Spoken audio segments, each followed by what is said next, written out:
إن الحمد لله نحمده ونستعينه ونستغفره ونعوذ بالله من شرور أنفسنا ومن سيئات أعمالنا من يهده الله فلا مضل له ومن يضلل فلا هادي له أشهد أن لا إله إلا الله وحده لا شريك له وأشهد أن محمدا عبده ورسوله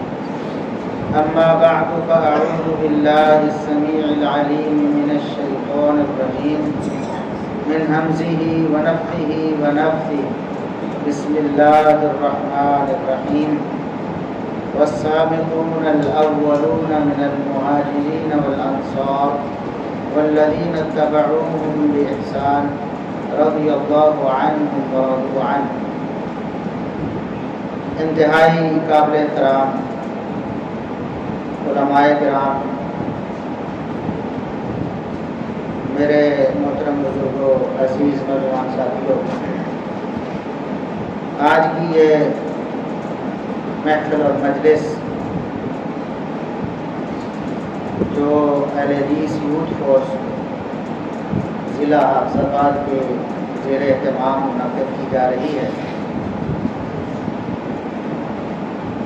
میں سمجھتا ہوں کہ موجودہ دور میں ہمارے کرنے کا یہی کام تھا کہ معاشرے میں جو بے راہروی، جو گمراہی، جو غلط عقائد و افکار پھیل رہے ہوں ان کا فوری طور پر سدباب کرنا، خصوصاً اپنی نوجوان نسل کو انحراف سے اور الحاد سے بچانا، یہ بہت عظیم کام ہے اور یہ اصل کام ہے۔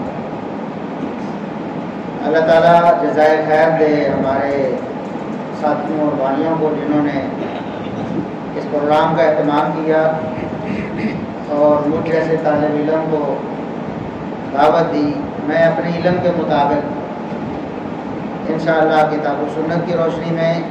اور منہج محدثین کے مطابق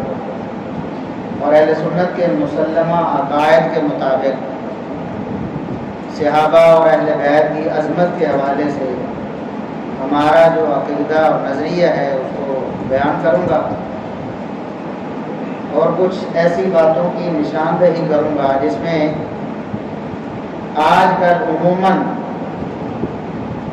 ہماری نوجوان نسل انحراف کا شکار ہو رہی ہے۔ اللہ تعالیٰ سے دعا ہے کہ اللہ رب العزت